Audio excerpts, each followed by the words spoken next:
بسم اللہ الرحمن الرحیم۔ آج ہم آپ حضرات کے سامنے سبق نمبر 12 جمعے سے متعلق کچھ مسائل ہیں اور اس مسائل کے اندر آئے ہوئے سوالات ہیں۔ ان سوالات کے جوابات آپ کی خدمت میں لے کر حاضر ہوئے ہیں۔ سوال دیکھیے، جو تم بتلا سکو اتنے جمعے کے فضائل بیان کرو۔ سوال ایسے ہی لکھا ہوا ہے، اسی طرح ایسے ہی آپ کے سامنے نقل کیا گیا ہے۔ جواب دیکھیے، نماز جمعہ فرض عین ہے اور قرآن مجید اور احادیث متواترہ اور اجماع امت سے ثابت ہے اور اعظم شعائر اسلام ہے۔ منکر اس کا کافر اور بے عذر تارک اس کا فاسق ہے۔ نبی صلی اللہ علیہ وآلہ وصحابہ وسلم نے فرمایا ہے کہ جو شخص جمعے کے دن غسل اور طہارت بقدر امکان کرے، اپنی استطاعت اور اپنی طاقت کے بقدر کرے، بعد اس کے کہ اپنے بالوں میں تیل لگائے اور خوشبو کا استعمال کرے، اس کے بعد نماز کے لیے چلے اور جب مسجد میں آئے کسی آدمی کو اس جگہ سے اٹھا کر نہ بیٹھے، پھر جس قدر نوافل اس کی قسمت میں ہو پڑھے، پھر جب امام خطبہ پڑھنے لگے تو سکوت کرے، تو گزشتہ جمعہ سے اس وقت تک کے گناہ اس شخص کے معاف ہو جائیں گے۔ بچوں کو یاد کرانا ہے تو یاد کرانے کے لیے اتنا فضیلت بالکل جامع ہے۔ اگر دیکھنا ہے تو اور مزید نیچے لکھا ہوا ہے، جمعے کے دن اسلام میں تمام دنوں کا سردار اور بہت فضیلت والا دن ہے۔ قرآن و حدیث میں اس دن کی بے شمار فضیلتیں آئی ہیں۔ ذیل میں چند فضائل مختصراً دلائل کے ساتھ ذکر کیے جا رہے ہیں۔ جمعہ کے دن کی فضیلتیں: نمبر 1، جمعہ تمام دنوں کا سردار ہے۔ رسول اللہ صلی اللہ علیہ وسلم نے فرمایا، ان یوم الجمعۃ سید الایام واعظمها عند اللہ، بے شک جمعہ کا دن تمام دنوں کا سردار ہے اور اللہ کے نزدیک سب سے عظیم دن ہے۔ نمبر 2، جمعہ کے دن حضرت آدم علیہ السلام کی تخلیق ہوئی۔ فیہ خلق آدم وفیہ ادخل الجنہ وفیہ اخرج منہا ولا تقوم الساعۃ الا فی یوم الجمعہ، کہ جمعہ کے دن حضرت آدم علیہ السلام پیدا کیے گئے، اسی دن جنت میں داخل کیے گئے، اسی دن جنت سے نکالے گئے اور قیامت بھی جمعے کے دن قائم ہوگی۔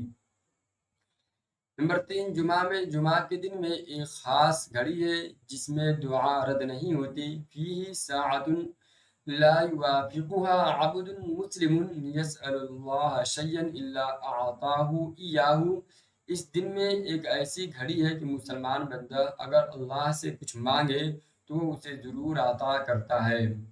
بہت سے علماء کے مطابق یہ وقت عصر کے بعد اور مغرب سے پہلے کا وقت ہے۔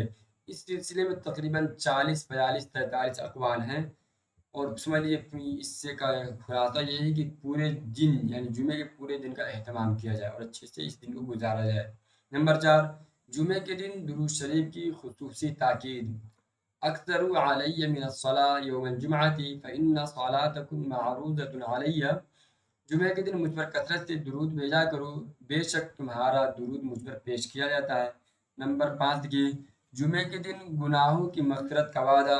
من اغتسل یوم الجمعۃ غسل الجنابۃ ثم راح فکأنما، لکھیے جو شخص جمعے کے دن غسل کرے اور وقت پر جائے تو اس جمعے اور اگلے جمعے کے درمیان کے گناہ معاف کر دیے جاتے ہیں۔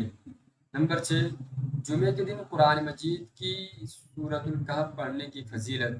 من قرأ سورۃ الکہف فی یوم الجمعۃ اضاء له من نور ما بین الجمعتین، جو جمعے کے دن سورۃ الکہف پڑھے اس کے لیے 2 جمعوں کے درمیان نور روشن کیا جائے گا۔ نمبر 7، جمعے کو مسجد میں جلد آنے کا سبب۔ من راح فی الساعۃ الاولی فکأنما قرب بدنۃ، جو جمعے کے دن پہلی گھڑی میں مسجد جائے تو ایسا ہے جیسے اس نے اونٹ کی قربانی کی۔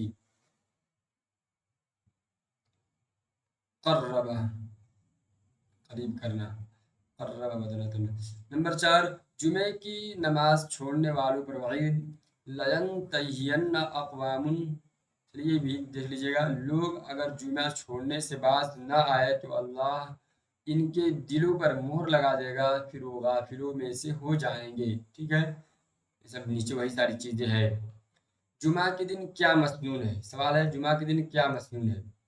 دیکھیے، جمعہ کے دن غسل کرنا، مسواک کرنا، خوشبو لگانا، عمدہ لباس پہننا، تیل لگانا، نماز فجر میں امام کا سورہ سجدہ اور سورہ دہر کی تلاوت کرنا، نماز جمعہ کے لیے پیدل جانا، جمعے کے لیے مسجد میں جلدی جانا، امام کے قریب بیٹھنا، جمعے کے خطبے کو خاموشی کے ساتھ سننا، نماز جمعہ میں امام صاحب کا سورہ اعلیٰ اور سورۃ الغاشیہ یا سورہ جمعہ اور منافقون کی تلاوت کرنا، یہ سب اعمال مسنون ہیں جمعے کے دن۔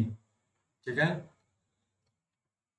سوال نمبر 3 دیکھیے، جمعے کے صحیح ہونے کی کیا شرطیں ہیں؟ یہ ساری کتاب جو چیز لکھا ہوا ہے ریڈ میں، سب کے سب آپ کی کتاب سے اخذ کر کے لکھا گیا ہے، کتاب سے لیا گیا ہے۔ جمعے کی نماز صحیح ہونے کے درج ذیل شرط ہے: مصر یعنی شہر یا قصبہ کا ہونا، ظہر کا وقت ہونا، خطبہ کا نماز سے پہلے ہونا، خطبہ کا وقت ظہر کے اندر ہونا، جماعت یعنی امام کے سوا کم سے کم 3 آدمیوں کا شروع خطبہ سے ختم خطبے ہونے تک موجود رہنا، عام اجازت کے ساتھ علی الاشتہار نماز جمعہ پڑھنا، یہ ساری چیزیں ہیں جمعہ کے شرائط میں سے۔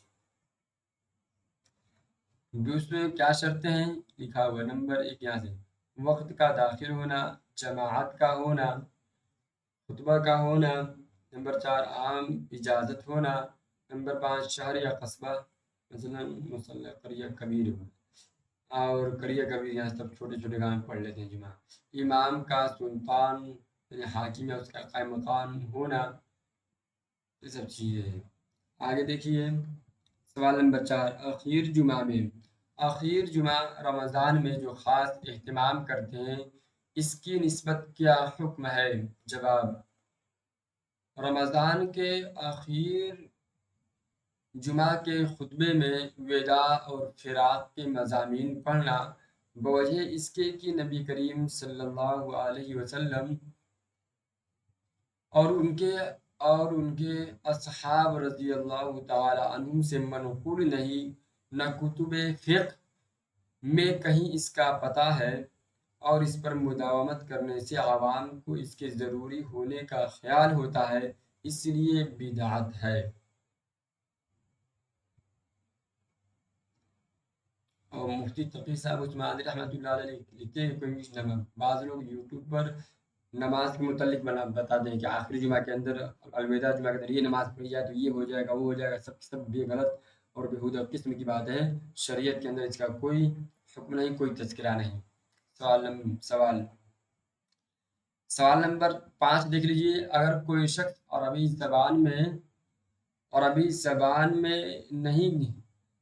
زبان میں نہیں کسی اور زبان میں خطبہ پڑھے تو جائز ہے یا نہیں؟ خطبہ عربی زبان میں چھوڑ کر کسی اور زبان کو اختیار کرے تو کیا ہے، کیسا حکم ہے؟ جواب: دونوں خطبوں کا عربی زبان میں ہونا ضروری ہے، کسی اور زبان میں خطبہ کا دینا جائز نہیں۔ اس کی دلیل دیکھ لیجیے: وَيَجِبُ أَن يَكُونَ الْخُطْبَتَانِ بِالْعَرَبِيَّةِ فَإِن لَّمْ يَقْدِرْ لَمْ يَصِحْ إِلَّا بِالصَّلَاةِ، دونوں خطبوں کا عربی میں ہونا واجب ہے، اگر عربی پر قدرت نہ ہو تو خطبہ درست نہیں ہوگا، صرف نماز صحیح ہوگی۔ ٹھیک ہے، خطبے کے صحیح ہونے کے لیے عربی زبان کا ہونا ضروری ہے۔ اور آگے دیکھیے: لا يجوز الخطبۃ بغیر العربی مع القدر علیہا، کہ خطبہ جائز نہیں عربی کے علاوہ۔ اور آگے دیکھیے: الخطبۃ بالعجمیۃ، عجمی یعنی کسی اور زبان میں، لا تجوز مع القدر علی العربیۃ، جائز نہیں ہے عربی پر قدرت کے ساتھ، عربی پر قدرت ہو تو کسی اور زبان میں خطبہ جائز نہیں۔ چلیے پورا ہو گیا، اب انشاءاللہ تعالی جلد ہی پوری کتاب آپ کے سامنے میں پیش کر دوں گا۔ شکریہ۔